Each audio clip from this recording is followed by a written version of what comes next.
Hey, what's up, y'all? Welcome to Brews and Reviews, and today I'm reviewing the LOX Living Off Xperience, and I am sipping on a Lucky Buddha, a 4.8% lager from China, and that's just a beautiful bottle. I like that. Is there any content inside? We'll see. And by the way, I'm not saying that this in particular looks like any MC from the LOX. I'm not saying that it looks like Jadakiss. I'm just enjoying this beer, so let's get into this album.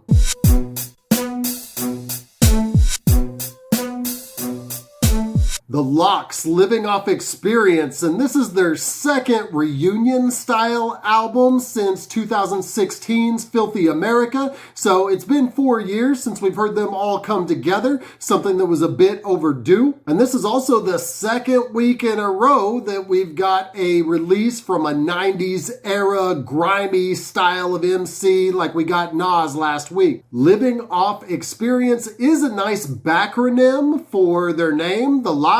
And the LOX are a group that arguably has had more success solo in all of their solo ventures, from Sheek to Styles P to Jadakiss, than they've had as a group. Although they did have a very cohesive vibe and sound on their first album, Money, Power, Respect, and their second album, We Are the Streets. So let's see if they captured that again on this. The first track is Give It To 'Em, and they appropriately brought Swizz Beatz back to give it that old Rough Riders vibe, or at least in an attempt to do so. And I like this lo-fi style of track to lead things off, to bring it back for this 90s grimy aesthetic. The beat makes it like they came in with a purpose, and Styles doesn't disappoint on his verse first to lead everything off. Jadakiss kicks a raw chorus and also plays cleanup on the third verse, and he says, "Reason that they worship the God, I'm like a savior to 'em.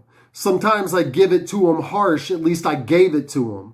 Told my man they in the air, then they made it to 'em. Danced with the devil one time, now I'm related to him."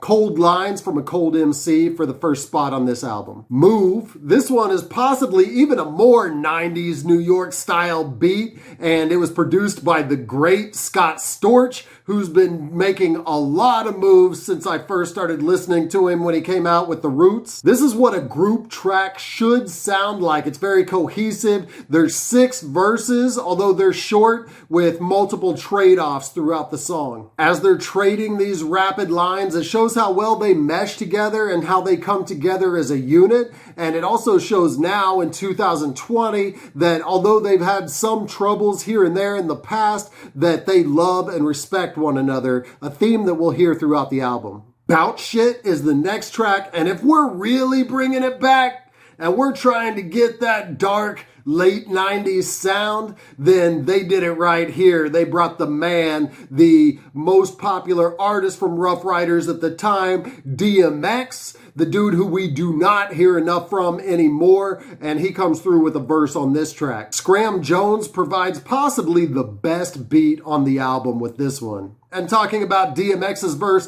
this is definitely not near any of his best verses of all time, but it is nice to have the energy back. With a nice triple rhyme in his signature gruff voice, he says, "They call me the microwave 'cause I hit 'em with the hot shit quick. Got the streets like, damn, this LOX shit sick." Sheek has a really nice verse on this track too, so check that out. And to me, Sheek is the most underrated of this particular group. And when they first came out, the very first LOX song that I heard was It's All About the Benjamins. And to me, he had the second best verse on that song, right behind Biggie, of course. And I thought that he was going to be the standout when this group came out, and it didn't really turn out that way. Testify slows it down a bit, but the beat remains dark and the subject matter gets even darker, with all 3 MCs keeping the same tone throughout the album, talking about some of the shit that they've done, but also the reasons behind why they've done it. Miss You featuring T-Pain. This is the smooth R&B tinged introspective song that they may have learned during their time that they were on Bad Boy. However, don't take that as a knock. This one does work as they're speaking about reaching a point to get locked up or killed, and sadly T-Pain says on the chorus, "They won't miss you." Kiss summarizes it best in his last verse where he says, Frustrations build up and push you to that point. Next stop, funeral home or a max joint. Streets don't love them, the dealers won't miss them. It's real in the field, even realer in the system.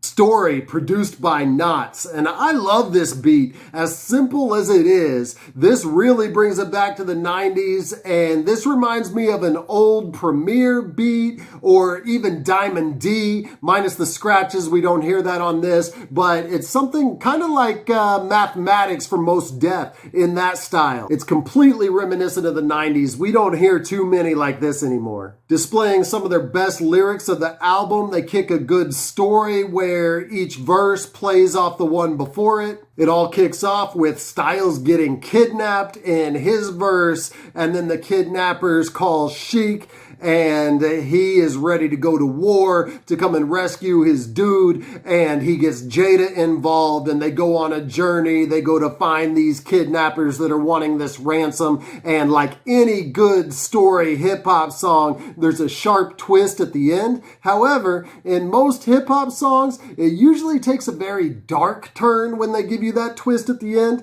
This one is not dark, which makes it somewhat original, so I really like what they did here, and they played with this subgenre of hip-hop a little bit. I'm not going to give away what happens at the very end of the song, so go check that out yourself, but I really respect what they did in not taking it down the dark path that we usually hear on this style of song, or that we might usually hear from the LOX themselves. Due to me, this is the first real misstep on the album. The beat is reaching for pop, but doesn't necessarily even achieve that. The guys spit their pop verses, and it takes us back to If You Think I'm Jiggy. Don't get me wrong, I'm not opposed to this type of song. Some people can do it really well. I mean, there is the great Biggie, of course, he could walk that line. There's Method Man, who can definitely do it, and even more recently, Kendrick. So there's MCs out there that I don't mind hearing a somewhat love pop song from. But the LOX are not a group that does it well. Comeback brings it back with a signature Static Selecta beat, and they've kept that grimy ethos through most of the tracks on this album, which really makes it stand out. When you grow up on 90s hip-hop, you're always gonna love a beat that has piano keys over dark rolling bass with a vocal sample repeated throughout. That's just a classic sound. Static Selecta captures that in a lot of his stuff, but he definitely does it here for this 90s group. And just like that, they remind you where they came from. The chorus says, "They say rap's getting whack. I be praying like, won't you come back?" This is a standout track for the aesthetic sound of it. Think of the LOX featuring Westside Gunn and Benny the Butcher, the most prolific dudes in the game, Griselda. Based on content, I'm not talking about quantity of releases, but based on content in the lyrics, was the LOX the 90s Griselda? Let me know what you think about that in the comments and if that comparison makes sense. And this beat, think of the LOX, was produced by the great Large Professor. Westside handles the chorus while Benny handles a verse, as do all three of the LOX. And Kiss pays a little respect to the producer, mentioning some of his most classic songs when he says, "I've been getting money so you know I want more. I'm live at the barbecue looking at the front door." My America tones it down again, and we realize that the sequencing is a bit off on this album. Not that I dislike this song. This is actually a good track, but the way that it comes in after such a banger, and we realize that there's been toned down tracks after bangers previously rather than reserved for the end of the album like we might usually see on some proper sequencing.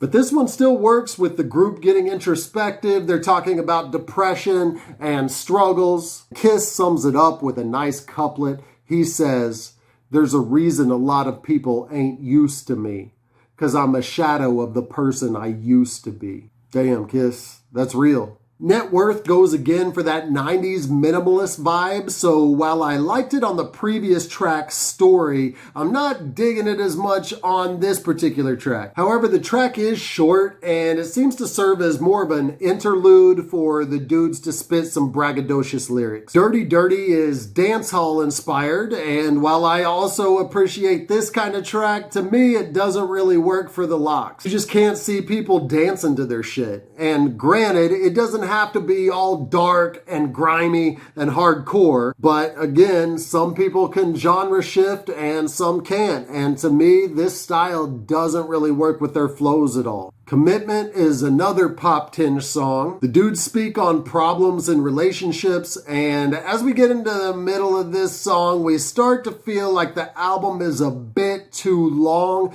that maybe some tracks like this shouldn't have been included. And really, even the sound of this track could work if they were a little bit deeper with content on the lyrics, but they're just not doing that here. So this song is completely skippable to me. Loyalty and Love does close it out nicely, given what we've heard as somewhat the theme of the album, the loyalty and love that the LOX have for each other and the respect that they have for each other. On this one in particular, they're talking about people that don't necessarily have the loyalty that they should have, and they're using that as a cautionary tale to show how they get together as a group and do what they do. It's a good knot at the end of the album. The LOX put together a nice group comeback album.